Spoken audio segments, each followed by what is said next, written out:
Sabbath breakers miss out on God's presence and provision. Isaiah 58:13. There are blessings that no amount of money can buy. There are moments of divine presence and supernatural provision that only obedience can unlock. And yet millions are missing them, not because they don't pray, not because they don't go to church, but because they trample on the very day God calls his own. Isaiah 58:13 is a verse modern religion dares not preach. If thou turn away thy foot from the Sabbath, from doing thy pleasure on my holy day, then shalt thou delight thyself in the Lord. God didn't call it your holy day. He called it his. The Sabbath is not about tradition, it's about territory. The seventh day is sacred ground. It belongs to God. And every time you work through it, shop through it, scroll through it, and pretend it's just another day, you rob yourself of his presence and provision. You say you want a breakthrough. You say you want God to draw near. Then start where he said to start. Honor what he called holy. Because Isaiah 58 isn't a ceremonial law. It's a divine promise with a divine condition. If you honor the Sabbath, then you'll ride on the high places of the earth. If, not when. That's a covenant. But pastors today ignore it, imams dismiss it, priests replace it, and Sunday keepers rewrite it. They say, the Sabbath was for the Jews. But Isaiah was speaking to the rebellious people of God, and he wasn't talking about animal sacrifices. He was calling people back to the commandments of the Lord. You can't claim God's promises while rejecting his terms. You want his presence, but despise his day.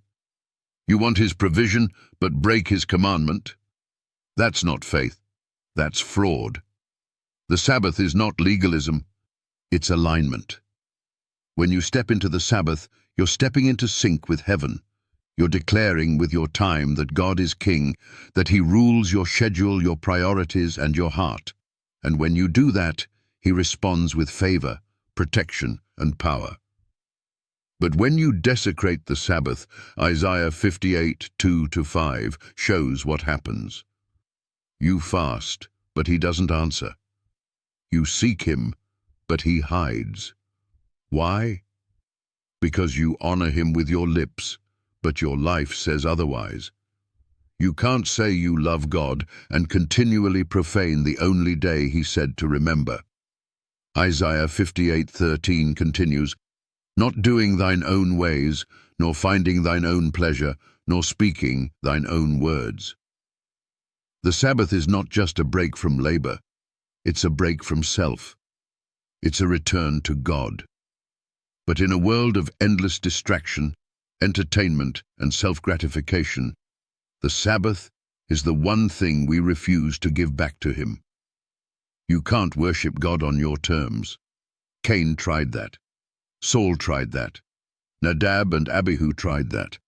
And all were rejected. You don't get to move God's boundaries and expect his blessing. The Sabbath is still the seventh day, still holy, still binding, still the gateway to his presence and provision. And don't say it was abolished. Isaiah 66:23 says that in the new earth, from one Sabbath to another, shall all flesh come to worship before me, saith the Lord.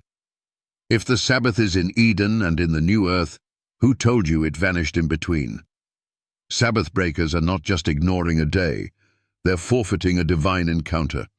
They're walking past a door that leads to intimacy with the Almighty. They're saying no to the one commandment that begins with, remember. And God is watching. So if you feel distant from God, if your prayers seem powerless, if your faith feels dry, ask yourself, have you turned your foot from trampling on his holy day? Or are you still walking in disobedience? Because the Sabbath isn't just about rest, it's about relationship. It's about reverence. And those who break it don't just break a commandment, they break communion with the very God they claim to serve. The promise is still open, but it's conditional. Turn back, remember, honor. And then, and only then, shall you delight yourself in the Lord.